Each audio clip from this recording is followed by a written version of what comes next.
Ronnie and Reggie Kray, the twins who became the undisputed bosses of East End gangland. Were they born villains, or did fate shape them for the role?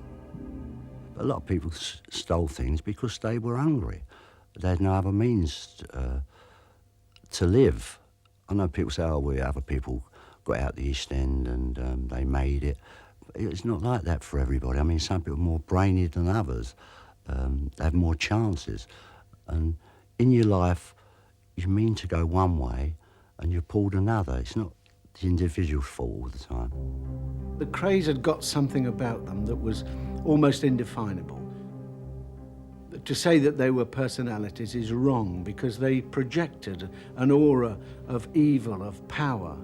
They would resort to violence at the slightest provocation to establish a reputation. And this they did very, very successfully, so that not only foreigners and people that intruded into the East End, but members of their own gang respected them because of that violence.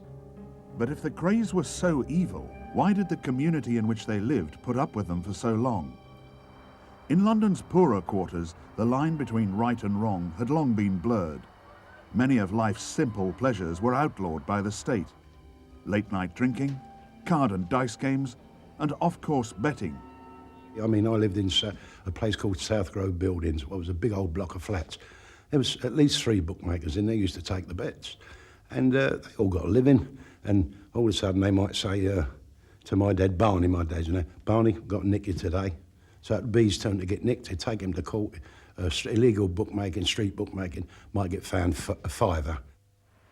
The East End contained many illegal drinking and gambling clubs, which were frequently targeted by the police. People were in there playing cards, and then the police would raid it. They'd take them to the police station, have to appear in court next morning, get fined 10 shillings, 5, whatever it was in them days. And that's where the people thought, what are we doing wrong? All we're doing is playing cards. We're not doing anything wrong. And they're arresting us, and so they lost their respect for them. Down the East End, the police were sort of natural enemies in some extent, and people didn't come running in with information unless it was to their benefit. Because there was so little respect for the law itself, many East Enders were unwilling to call on the police to investigate even serious crimes. They're a community of their own. They've lived hard, they've had a hard time, but it was their ethics and a code of honour that you didn't normally grasp. But this code of honour exposed the community to exploitation by professional criminals who turned it to their own advantage. In the East End, the law that was enforced was often the law of the Kray twins, Ronnie and Reggie. The twins ran that part of London like an iron rod. There was nothing that went on in that East End that they didn't know about. If there was a wrongdoing, get off the manor, because they would come down on you like a ton of bricks. Well, you know, they keep saying about protection. They was running the protection racket. It wasn't actually like it sounds. They would go into a place and say, if you don't give me we'll look after you. If you don't pay this, you'll be in trouble and all that. The people actually used to go to them and want them to look after it and let it be known that they was looking after a place. They wasn't actually, I suppose it is a protection racket in a way, but it was worked on a different basis. People used to go to them and ask them to look after them. There were lots of people that walking into pubs that were taking a lot of money in those days. Remember, we were talking about the early 60s, when live music and good entertainment was throughout the East End, throughout every part of London. And protection money was being asked for. And therefore, rather than pay 3, 4, 5, 10 bullies, it's better to go and ask Ronnie and Reggie Kray, could you just appear for 10 minutes or have 1 or 2 drinks in our pub on a Saturday night? Once it was known as a pub that the Krays used, then that publican didn't have any more trouble. They only went into people that were breaking the law. You know, like if you had a publican who was having a laugh-to-timer, then they could go into him. Or if they had a club where they were doing illegal gambling, dice, spieling or something like that, they would go into them. They want their whack. But no way could they ever go into straight people. Because first, if they come into you, the first thing you do is pick the phone up, give it to the police. And that was it. So the only people they could intimidate were people that couldn't phone the police. I was known as Reggie's man. Scotch Ian Barry was known as Ronnie's man. The twins themselves would never like go on an organised robbery or a blagging or anything like that. They considered that the work of jailbirds, in their own words. But as soon as they heard of somebody who had it off, their first concern was, did they know anyone on the team? If they do, then they would go in for their whack, as it was known, their share. If he says, I'm not going to give you any money, you don't jump all over him. You come back and you say he's not going to pay. Now, that would be a different mission. Go and get 3 or 4 guys and go and sit on his house or a pub or a club where he drinks and give him a talking to. You know. Send him to the hospital for a couple of days and then talk to him again. That was everyday firm work. To take the heat off their activities as criminal overlords, the Krays maintained an elaborate facade of public relations. They were very conscious of the public image. They were. They worked a lot on it. And so what they would do is hire or use one of their own clubs and let it be known that they were organising a charity night. They didn't put their hands in their pockets and say, oh, look at this, I'm shocked about the children's unit has got no scanner or whatever. I'm going to put this money in. No, they would get other people to give it to them. Then they would hand it over, the cameras and whatever, and take the glory from it. News of these up-and-coming charitable sportsmen was by now hitting Fleet Street. But to some crime reporters, the story didn't quite add up. Norman Lucas of the Sunday Mirror sought to win the Krays' confidence in search of the truth. He found the twins at their club, the Double R. There was a constant flow of villains in and out, and they would stand at the other end of the bar and there would be whispered conversations, and then Reggie would say, well, I won't be a minute, and he'd detach himself and go along the other end of the bar and have whispered conversations with these various people.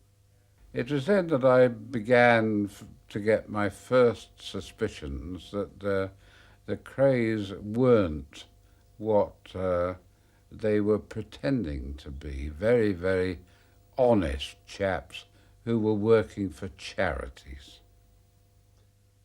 Norman Lucas nursed his suspicions about the Krays, but many patrons of the Double R saw nothing in the twins' conduct to disturb them. Ronnie and Reggie were always the customer side of the bar with the customers. They were just socialising the whole time. You were never aware of any business going on whatsoever. They were just in the company all the time. As we always said, if you want to be treated like a lady, you'd be speaking to a villain. I've been invited to lots of Chelsea parties with Hooray Henrys. I've heard language that I would never, ever hear in the East End when I was out with Ronnie and Reggie Kray. God, there'd be one look from his eyes if anyone dared to swear in front of his mother or his aunt or myself or any other lady in his presence. Say they used to come to the Astor. You could feel a certain atmosphere. The Kray twins had arrived. That was the atmosphere that people got. I don't think it was fear. It was just, I suppose if the Queen was to walk in, every time I said, look, is the Queen there? There would, a feeling would arise. This royal progress might have continued unchecked but for Ronnie's recurring bouts of mental instability. In 1958, he was committed to a mental hospital after attacking a man with a bayonet. Reggie Kray invited Norman Lucas to accompany him on a visit. Reggie went in to this mental hospital, and I thought Reggie came out, and we drove off in a bit of a hurry, I must say. I mean, I was being driven, I wasn't. I was in their car, and so I turned round to Reggie like an idiot and said, how was Ronnie? And he said, well, I'm bloody Ronnie. He said, Reggie's in there now. And I thought, Jesus, what have I got myself into? I said, but you mean you're now an escaper? And he said, well, I'm not really, am I? He said, they shouldn't have put me in there in the first place. I'm perfectly sane. Why should they do that? And I thought, well, now where the hell does this put me? I mean, I'm just a newspaper man. The switch pulled off, Reggie walked free. But Ronnie was now a fugitive and Lucas perhaps an accomplice. With Reggie at his elbow, Lucas called on contacts at the Home Office to negotiate a surrender deal for Ronnie with no penalties attached. And I came off the phone and Reggie said, I wouldn't have bloody believed it if I hadn't been standing in the phone box. He said, what's he saying, this man in the Home Office? I said, well, you heard. I said, if Ronnie will give himself up now or tomorrow morning, he will go back there, but he won't necessarily stay there. And Reggie said, well, that's bloody marvellous. He said, how is it you know such high-powered people at the Home Office? Now, all part of the job, Reggie, all part of the job. The job Lucas was really doing was penetrating the Krays empire in order to expose them. It wasn't easy, but following Ronnie's release, the police were having even less success. It was always difficult to try to mount an action against the Krays if you worked in the East End. I mean, the story always was that whenever there was a serious crime in the East End, it was down to the Krays. On 2 occasions, I was approached by individuals, one of whom had a small club, the other had a small business making perfume for these suitcase sellers in Oxford Street, both of whom were threatened by the Krays to pay their rent, as they called it, and if they didn't, they got beaten up. And in fact, the chappie with the poor perfume, he got his place burnt down. And the answer is yes, they got there by fear and the lack of evidence. In July 1964, Scotland Yard set up a special squad to investigate the Krays rackets. But even after Nipper Read had taken the twins into custody, key witnesses mysteriously withdrew their evidence, including one woman who had begged him to free her from the Krays. When we said that we were taking these people away, they were going to be arrested, she fell down on her knees and grasped my legs in her arms and said, thank God, you've saved my life. And I said, we'll come later and take a statement from you, thinking that the next day would suffice. But the next day, of course, as happened in those days, we'd arrested the Krays at 1 o'clock in the morning. They were charged and they appeared at court the next day. On that day, when they appeared at Old Street Magistrates Court, this lady, now resplendent in furs and high-heeled shoes, was there, all very nicely dressed, and saying, Mr. Read, I'd like to stand bail for my good friends, the Kray twins. And so Read's first bid to jail the Krays collapsed. With Ronnie and Reggie back on the streets, they seemed invincible. But crime reporter Norman Lucas had hit on a sensational story. Lord Boothby, a leading member of the House of Lords, had been caught up in a homosexual relationship with Ronnie Kray. Ronnie didn't hide the fact that he was a homosexual. No. He liked young boys, young men. There were writers, there were the politicians, like the famous ones like Boothby, Dryburgh, and a few others. Supposing Ronnie might fancy a showbiz, so he used to put what they call a W out. It's a warrant. Anybody can get him back to the twins would get a payment of some sort of cash. We were all up the West End somewhere one night in this well-known Chinese place, and we saw this guy sitting on his own. And Ronnie spotted him and said, "Who's that?" And somebody said, "That's Cliff Richards, an up-and-coming star, you know." And, I'd like to meet him, you know. So straight away there's a W out for him. If anyone can get him in to a meet. That's all he's got to do. Old Clef, I don't particularly like his singing and all that, but he don't seem a bad guy. I wouldn't hate to see him involved with that sort of person, you know. I thought, well, this has gone far enough, and now I think I should write an expose news story. I knew that once I'd done that, I was finished as far as the Krays were concerned, but it was a story which, in my view, needed to be published, and everybody needed to be made aware of what they really were, so that no more titled people or prominent show business people should be caught up in their web. The problem was the sexual revelation at the heart of the story. The newspaper was delighted with the scoop and wanted to run it. Lucas himself was not so sure. I said, well, we can't. We can run the story about their association with a peer, but we must not use the word homosexual, because who are we going to call if Boothby sues? Who can we call to prove this? We'll be sued for libel. But Lucas was overruled. The newspaper's lawyer, Philip Levy, worked out a formula to protect the Mirror from a libel action.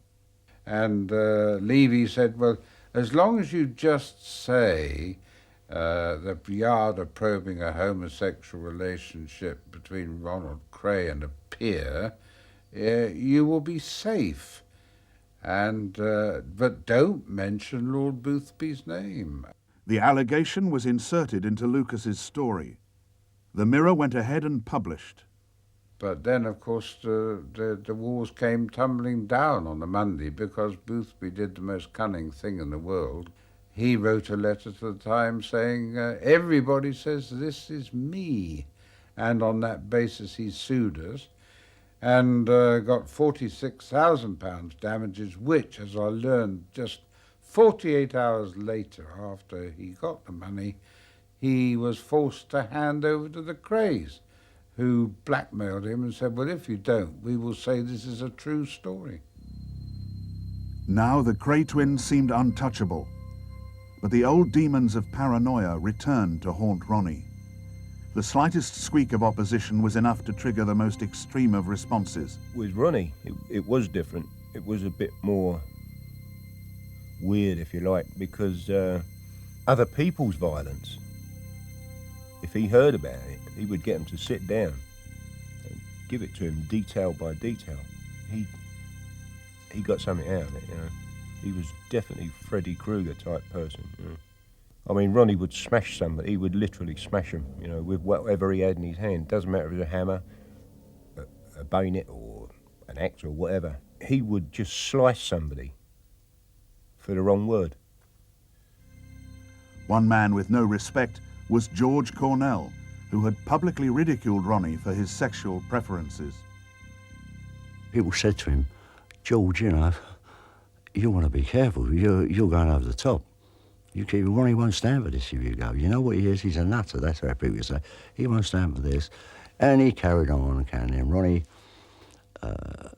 even said to me, I don't know what he thinks he is, that Cornell, he better not go too far with me. In 1966, Cornell drove into the heart of Kray territory to take a very public drink in the Blind Beggar pub with his South London friend, Albie Woods. We walked in the pub, we walked to the end of the bar. George plunked himself right in the corner with his back to a partition, and by the side of George there were some curtains which led into the public bar.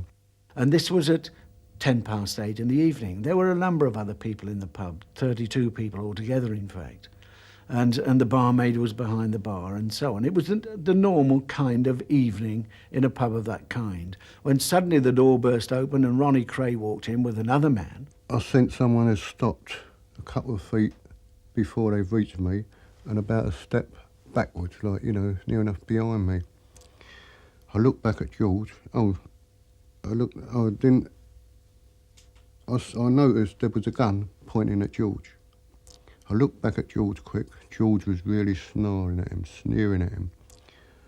Ronnie drew from his pocket a Luger automatic gun and just pointed it at Cornell's head and shot him straight through the forehead. Well, it was absolutely terrible. You can imagine being there and there's people firing guns like in your direction. All I got is a stall, you know, in front of me. And, you know, what for, I don't know. The stall wasn't going to do any good.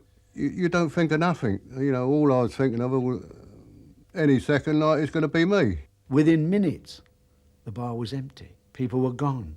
The people that were with Cornell had left. George was moaning and sort of groaning, like, you know. Anyway, I stood up. There was nothing I could do. I knew the ambulance was on its way and I didn't want to get involved, and I walked out the pub. There was really no motive.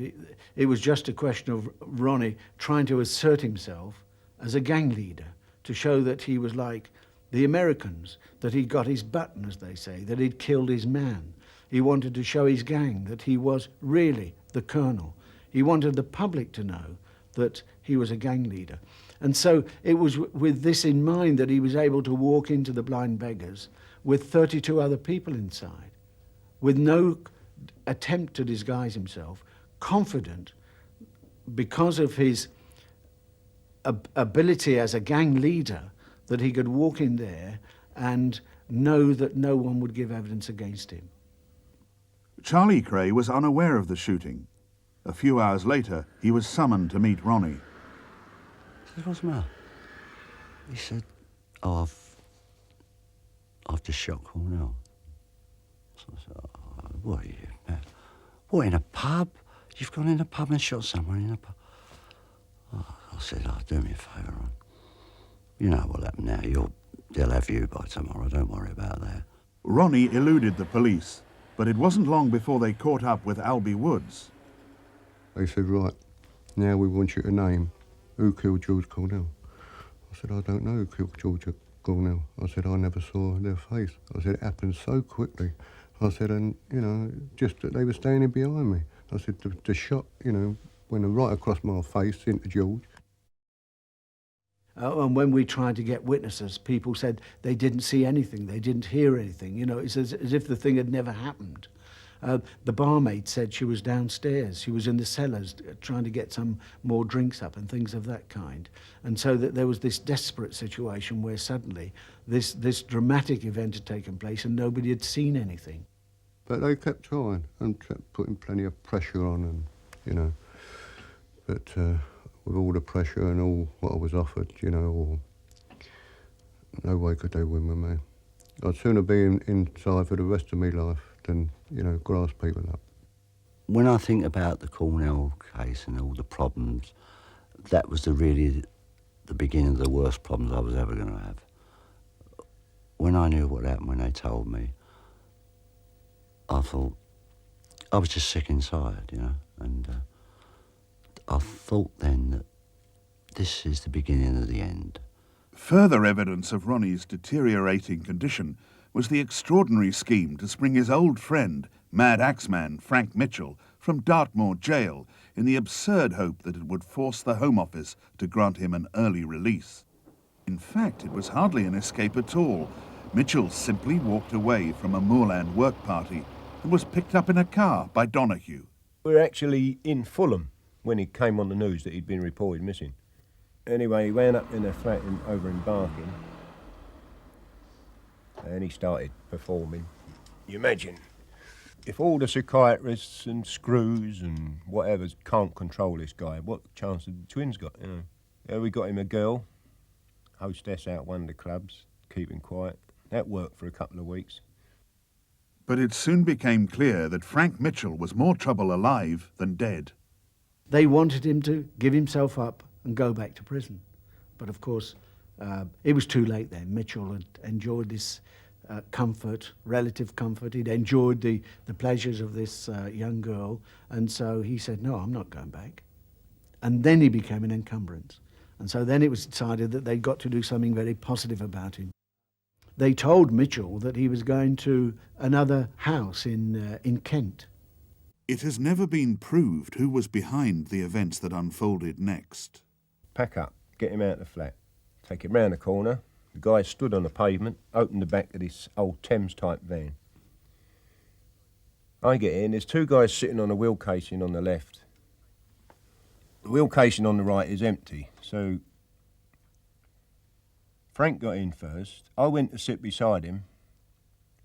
They said, "No, you go up the front and tell the driver how to get back to the tunnel."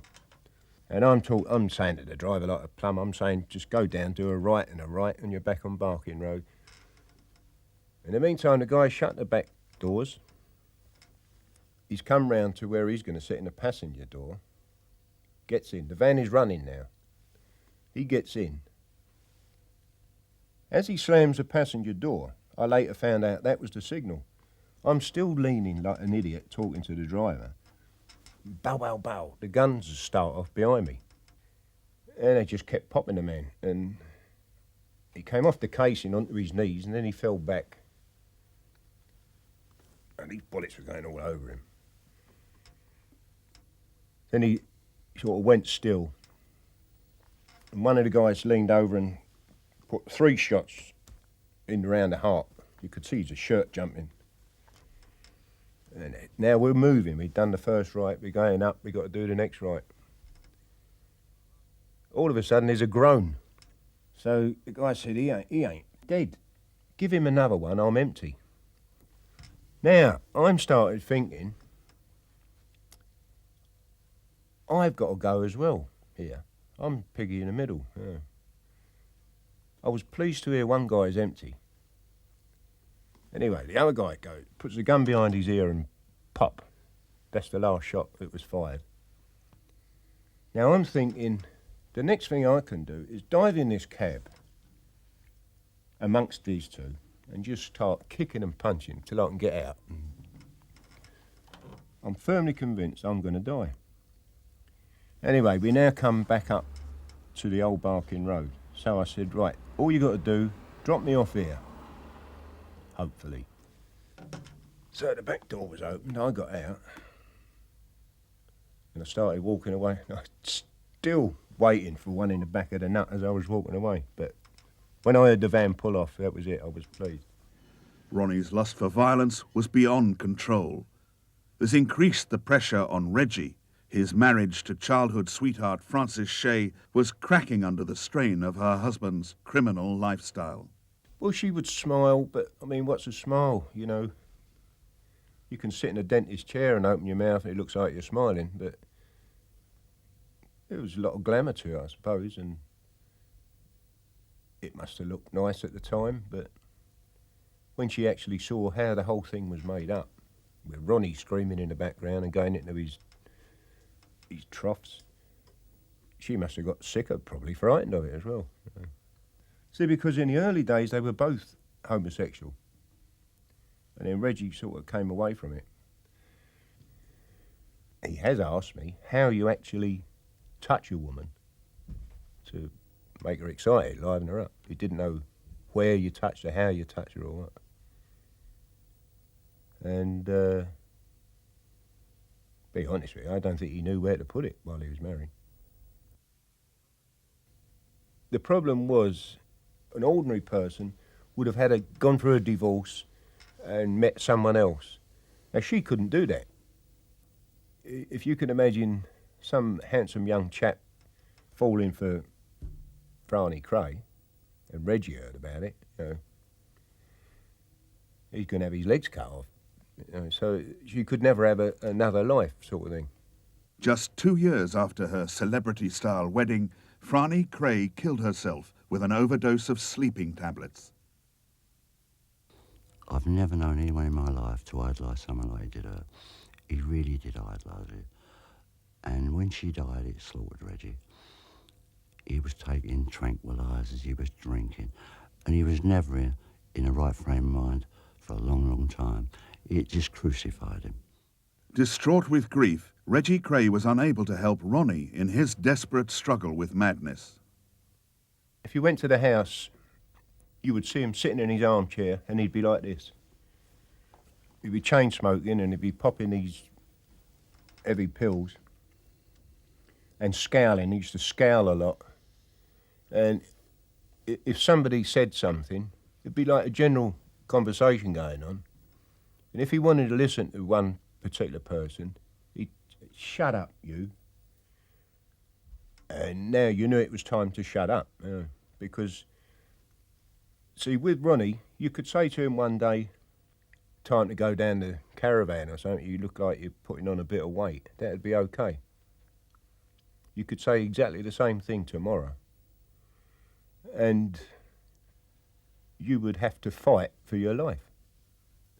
Still no one dared to give evidence against Ronnie. But any chance he might have had of getting away with the murder of George Cornell was smashed the night his brother Reggie killed Jack McVitie with a carving knife. Jack was a man who had to have a drink and a good time. He was a typical what you call a villain. He was over the counter, and what I mean by that, he'd been convicted of bank robberies, he had a record of violence. I'm just giving you a background of what Jack McVitie was like. And it came at a point where I think people started to get a bit fed up with him, bad-mouthing people. All of a sudden, Reggie walked in. Now, right away I knew something was wrong, the way Reggie was reacting. We'd all been drinking that night, because he was biting his lip, Reggie. He wasn't sure, I always got the opinion he wasn't sure what was going on. And he said, who's downstairs? So I said, well, it's me, Chris. He said, no, it's Jack the Actor. And I went, yeah. And he bit his lip. I come upstairs to get a packet of cigarettes out of the machine, and Tony Barry's walking towards me, the club owner.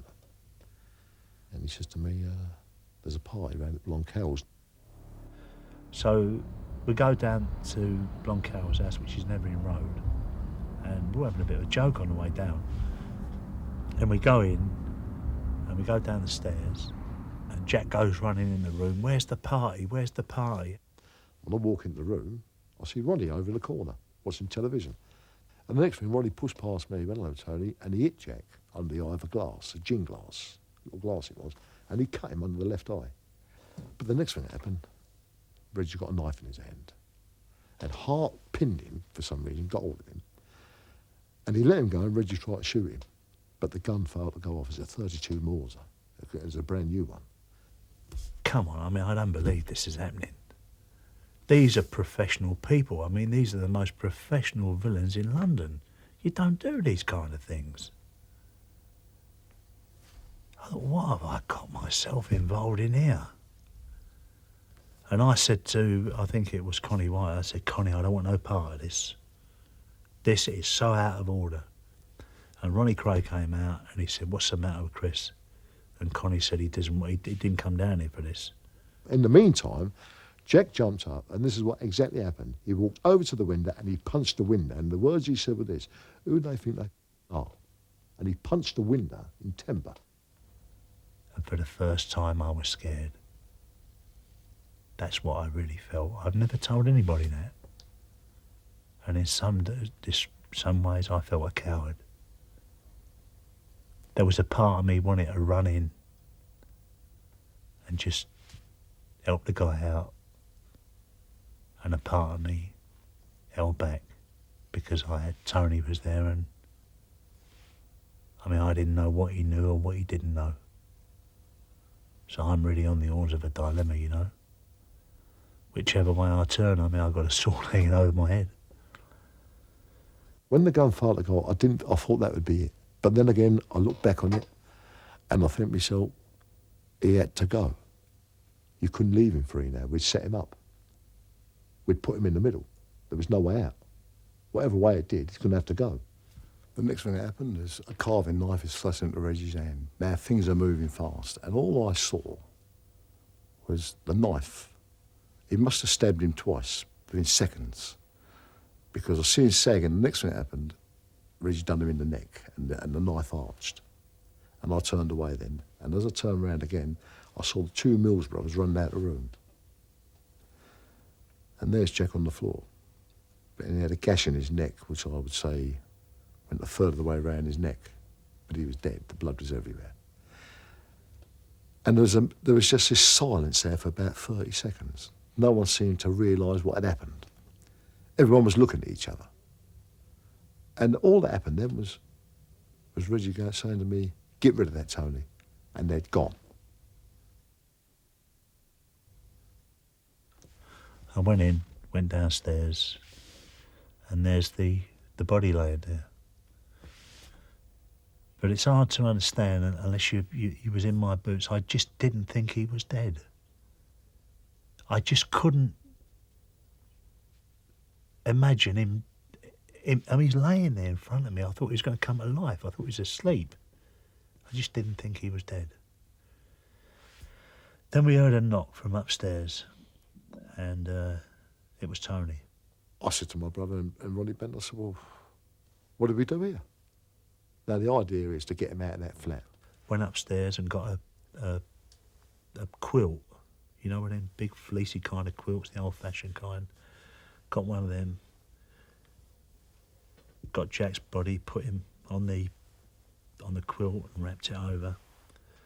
Left him in the middle of the floor and systematically went through the whole house, washing up glasses, carpet, pulled that up where there was blood stains and all that kind of thing. Come about maybe 3 o'clock, maybe between 2 and 3, where we ran the body out to the car, lifted up the boot and actually put the body in the blanket and all that in the car, in the boot of the car. Pulled the lid down. We then have an argument about who's going to drive it away, because nobody wants to be seen that time in the morning. Now, bearing in mind that I don't know that the offside lamp is not on. It was a 2-tone Zodiac, blue and cream if I remember it right. I and the other guy got in my car and Tony set off in that car, in Jack's car. Now, we pull out and we get onto Mare Street and we're going down Mare Street and I've got this 38.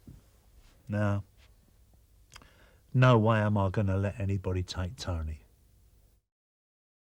And the arrangement was if I'd have been stopped, there would have been trouble. There was no way I was going to take a stop with that. So there's a police car pulls up, gets between Tony and I thought, if they stop him, I'm going to get out and I'm going to do the business. And I let the other guy with me know that. Some reason or other, they turned off. And Tony went on and he went through the Blackwall Tunnel and I followed him up and I went through it after him.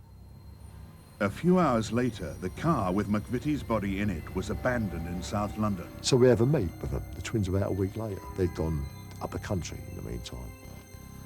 And we had a meet in the Carpenter's Arms. And all that was ever said of it was nuisance. Because my brother said to him, was he a grass? Was he a wrong? And they went, no, he was just nuisance. And that is what happened to Jack McVitie. As Charlie Kray told his twin brothers, we could have had a fabulous life before these murders.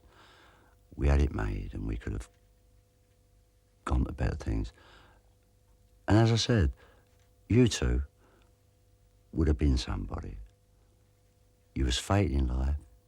And I said, now I think it's gone. You've blown it. Everything, you know.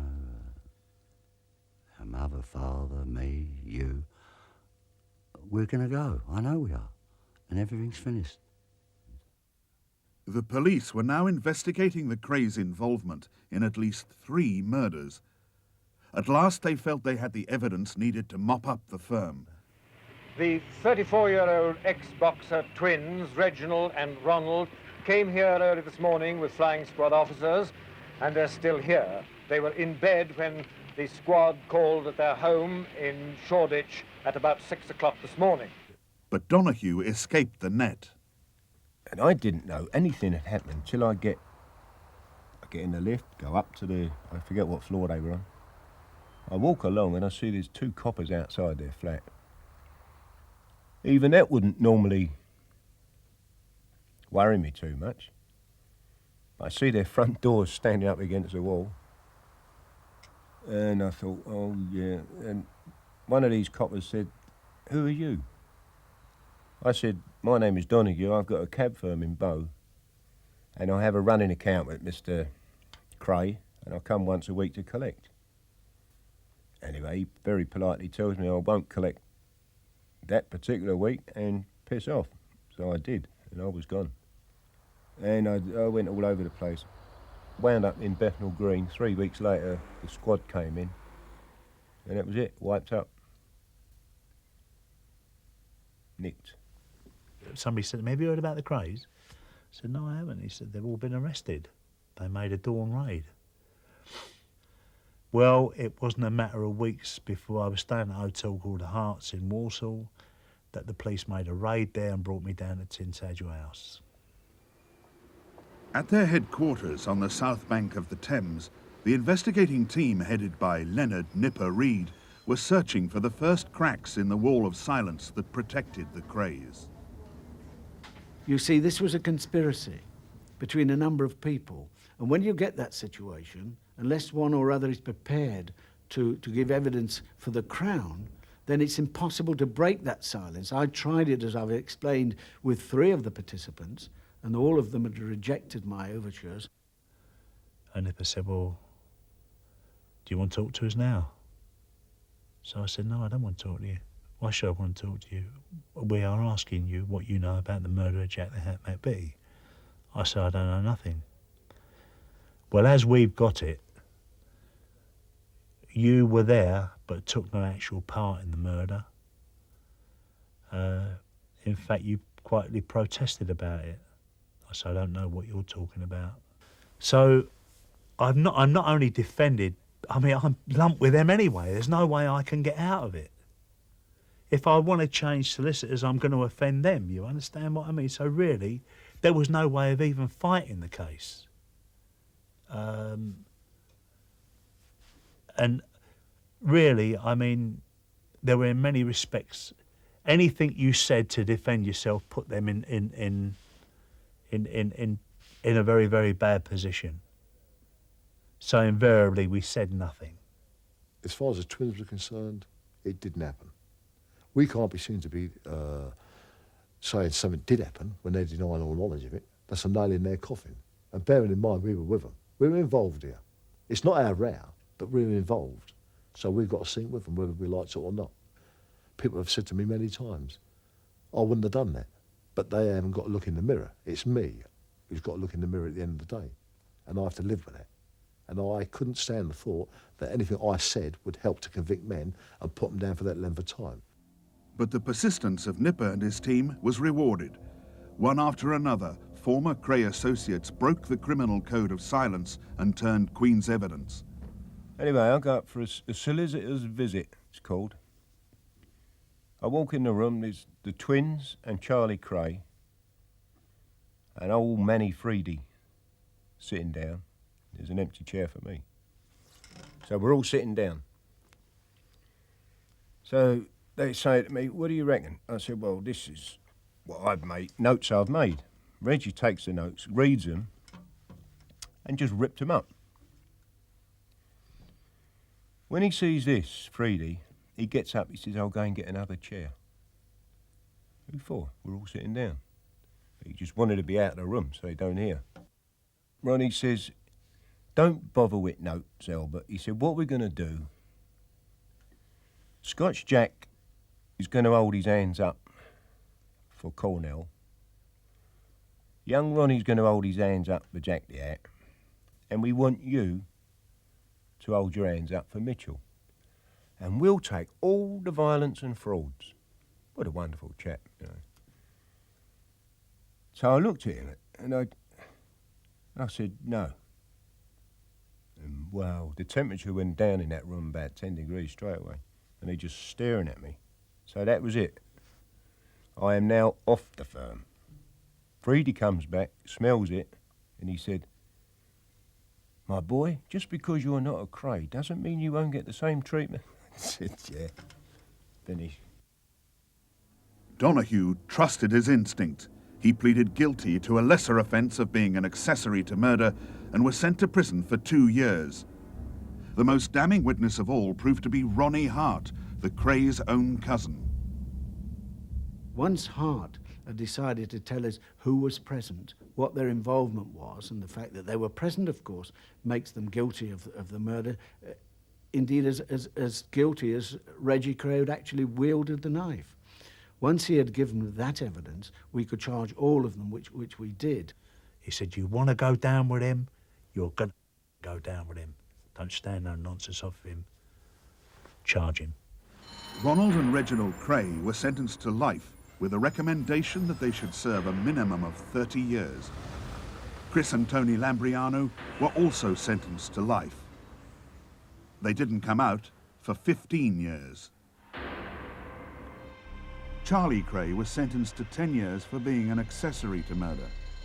But in the East End, there were mixed feelings about the verdicts. When the twins finally got nicked and they got found guilty and what happened to them, I was very, very upset, because even though people think they was murderers, villains, gangsters, I mean, there's a lot of people done a lot worse than them, got a lot less for it and still getting less for it. And in a lot of people's eyes, they'll still go as two nice boys, even though it might strange sounds to you. They will be known, still be known as two nice boys.